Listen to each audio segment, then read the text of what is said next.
मेरे पास जो शक्तियाँ थी वो अचानक गायब क्यों हो गई? एक उत्तराधिकारी, मेरे पिता की मौत का सच क्या है? एक महान एकेडमी, मार्शल आर्ट्स एकेडमी में आज दुनिया का सबसे बड़ा टूर्नामेंट होने वाला था। इस प्रतियोगिता का विजेता ही अगला महागुरु बनने वाला था। इस टूर्नामेंट में पूरी दुनिया से लाखों स्टूडेंट्स आए हुए थे और उनमें से एक था विपिन कंबोज। अरे इसे देखकर गुस्सा आता है। ऐसा बेवकूफ जिसका बाप कभी महान गुरु था और ये मिट्टी में मिला दिया इसने। सुना है ये बाप की कमाई और माँ के गहने भी जुए में हार गया था, बर्बाद कर दिया सब कुछ। चारों तरफ से हंसी के ठहाके गूंजने लगे। विपिन की आंखें हल्की सी भर आईं। गालियां और ताने तो सालों से सुन रहा हूँ, लेकिन ये दिन आखिरी होगा। आज मैं इन सबको साबित कर दूंगा कि मैं नंबर 0 नहीं हूँ। ये वही विपिन कंबोज है जो महागुरु साहो का बेटा और गुरु द्रोण का वंशज था। लेकिन आज ये लड़का जिसे नंबर 0 कहा जाता है उसी अखाड़े में खड़ा है जहाँ उसके पिता कभी राजा की तरह राज करते थे। विपिन, याद रखना, तुम्हारा खून गुरु द्रोण के वंश का है और तुम इस एकेडमी की आन बान और शान हो। और एक दिन तुम इसे ऊंचाइयों पर ले जाओ। भयानक, एक मायावी दानव जो अपनी रहस्यमयी शक्तियों से दुनिया पर कब्जा कर रहा था। साहो ने अपनी आखिरी शक्ति का इस्तेमाल कर भयानक को 100 टुकड़ों में तोड़ दिया। हर टुकड़ा ब्रह्मांड के अलग अलग कोनों में छुपा दिया गया, लेकिन उनमें से एक टुकड़ा कालाहारी जंगल में गिरा। कालाहारी जंगल में भयानक का वो टुकड़ा सबसे खतरनाक था। उसे ना तो ढूंढा गया और न ही नष्ट किया गया। कहते हैं जो भी इसे छुएगा उसका अंत निश्चित है। भयानक को हराने की कीमत साहो को अपनी जान देकर चुकानी पड़ी। उनके आखिरी क्षणों में उनकी शक्तियां काली पड़ गईं और वो ताकत जो विपिन को अपने पिता से विरासत में मिली थी वो भी अचानक गायब हो गई जब वो कालाहारी के जंगल में गया था। क्या ये अनाथ लड़का जो पिछले 10 सालों से हर बार हारता रहा है इस बार अपने भाग्य को बदल पाएगा? कौन है जो इस नंबर 0 से लड़ेगा? एक सुंदर लड़की ने अखाड़े में कदम रखा। ये कोई और नहीं बल्कि विपिन की प्रेमिका अकीरा थी। अरे ये तो इसकी गर्लफ्रेंड है। मतलब आज ये अपने ही गर्लफ्रेंड से पिटेगा। सही कहा, और इस बार अपनी बची कुची इज्जत भी गवाएगा। ये क्या कर रही हो कीरा? तुम मुझसे क्यों लड़ना? मुंह बंद करो अपना चुपचाप और लड़ो। शर्म आती है मुझे तुम जैसे लूजर की गर्लफ्रेंड कहलाते हुए। आज अगर तुम मुझसे हारे तो भूल जाओ कि मैं तुम्हारी गर्लफ्रेंड हूँ। आज से तुम्हारा मेरा रिश्ता खत्म। उसने अचानक एक जानलेवा ऊर्जा वार विपिन के सीने पर दे मारा। विपिन काफी दूर तक फिसलता चला गया। नहीं, इस बार नहीं, लेकिन एक लड़की पर कैसे वार करूं, और वो भी अकीरा? अकीरा के दूसरे ऊर्जा वार से विपिन को दिन में तारे नजर आने लगे। विपिन हार चुका था और होश में आते ही उसके मास्टर अर्जुन उस पर गुस्से से फूट पड़े थे। वहीं दूसरी तरफ मास्टर शर्मा के चेहरे पर विपिन के लिए एक अजीब सी दया और दिलचस्पी झलक रही थी। मास्टर, मैंने कोशिश तो की थी, लेकिन एक लड़की से कैसे? कोशिश? तेरी कोशिश से एक मच्छर भी नहीं मरेगा विपिन। अर्जुन बस करो, ये लड़का हार चुका है। इसे और जलील करने का कोई मतलब नहीं। ये भी इंसान है। मास्टर शर्मा, तुम अपने काम से काम रखो। मुझे ये मत बताओ कि मुझे अपने स्टूडेंट के साथ कैसा बर्ताव करना चाहिए। गुरु का काम अपने शिष्य को तोड़ना नहीं जोड़ना होता है। मास्टर, सब मुझे नंबर 0 बुलाते हैं। मेरे पास जो शक्तियाँ थी वो अचानक गायब क्यों हो गई? मेरे पिता की मौत का सच क्या है? सवाल बहुत हैं विपिन, लेकिन जवाब सिर्फ एक है, विधि का विधान। विधि का विधान? ये क्या है? विधि का विधान एक ऐसी किताब है जिसे देवताओं और राक्षसों ने मिलकर लिखा था। इसमें हर मार्शल आर्ट टेक्निक, हर राज और हर शक्ति का रहस्य छुपा हुआ है, लेकिन इसे सिर्फ द्रोण वंशज ही पढ़ सकता है, और वही तुम्हें तुम्हारी ताकतें वापस दिला सकती है। जब पूरी दुनिया सो रही थी, विपिन ने एक खतरनाक फैसला कर लिया था। वो किताब चुराने के लिए दबे पांव लाइब्रेरी तक पहुंच गया।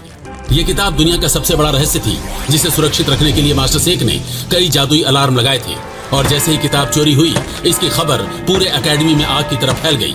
घंटी की आवाज सुनते ही मास्टर अर्जुन की आंखें चौकन्नी हो उठती हैं। उन्हें तुरंत समझ आ जाता है कुछ बड़ा गलत हो चुका है। विपिन किताब को अपने सीने से लगाए कालाहारी जंगल के घने पेड़ों के बीच भाग रहा है और तभी एक जाना पहचाना चेहरा प्रकट होता है, मास्टर अर्जुन।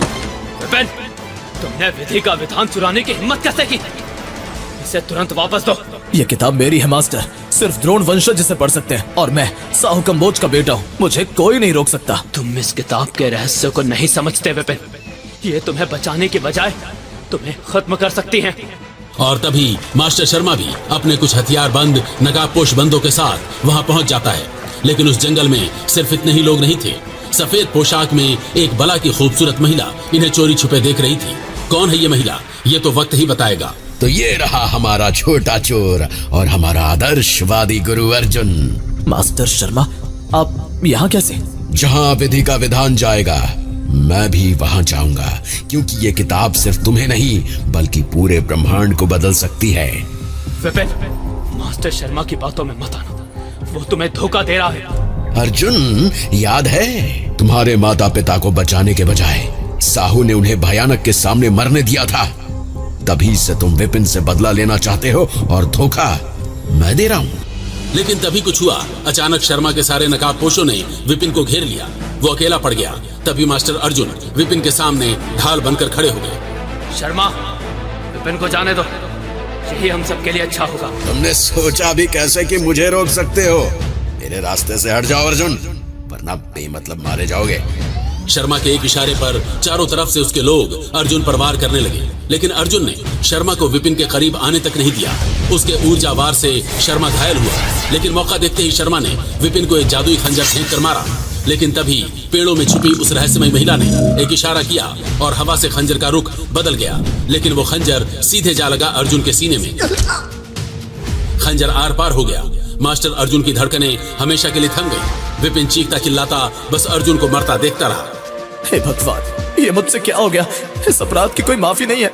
मेरी वजह से मास्टर अर्जुन की जान गई। शर्मा का खेल अभी खत्म नहीं हुआ था और फिर वो हुआ जिसकी किसी ने उम्मीद नहीं की थी। मास्टर शर्मा ने अपना रूप बदला और बन गया शैतानी तांत्रिक मामन, भयानक का सबसे बड़ा उपासक। मामन को अपने सामने देख विपिन की आंखें फटी की फटी रह गई। अब ये किताब मुझे दे दो विपिन, या तुम्हारे साथ भी वही होगा जो तुम्हारे गुरु के साथ हुआ। मामन, तो तू है षड्यंत्र के पीछे। ये किताब मेरी थी और मेरी ही रहेगी। अब इसे मुझे दो। ये किताब तुम्हें किसी भी कीमत पर नहीं मिलेगी। उसने किताब को अपने माथे से लगाकर खोल दिया। अचानक किताब में लिखे प्राचीन मंत्रों से एक अजीब सी चमक निकलने लगी, लेकिन विपिन ने जो पढ़ा वो उसके होश उड़ाने के लिए काफी था। ये क्या लिखा है? ये सच नहीं हो सकता। भयानक का आखिरी टुकड़ा तुम्हारे भीतर है, तुम्हारे बिना उसका पुनर्जन्म संभव नहीं। विपिन की आंखें फटी की फटी रह गई। भयानक को वापस लाने के लिए विपिन का होना जरूरी था। नहीं, ये झूठ है। ये कैसे हो सकता है? अब समझा। इसलिए तुम्हारे पिता किताब को तुमसे दूर रखना चाहते थे, लेकिन विधि के विधान को कौन रोक सकता है? तुम्हारी मौत का समय मेरे हाथों लिखा जा चुका है विपिन।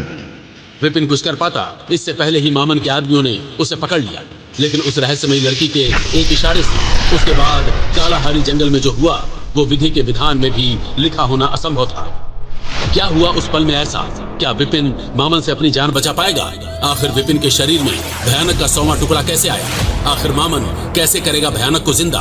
क्या होगा भयानक के उस आखिरी टुकड़े का? और कौन थी वो सफेद कपड़ों वाली बला की खूबसूरत महिला? और क्या छिपा है विधि के विधान किताब में? विद्या, विजय या विनाश? आगे की कहानी जानने के लिए देखिए अगला एपिसोड सिर्फ पॉकेट एफएम के यूट्यूब चैनल पर, और नंबर 0 के सारे एपिसोड्स को सुनने के लिए डिस्क्रिप्शन में दी लिंक से डाउनलोड करें पॉकेट एफएम ऐप।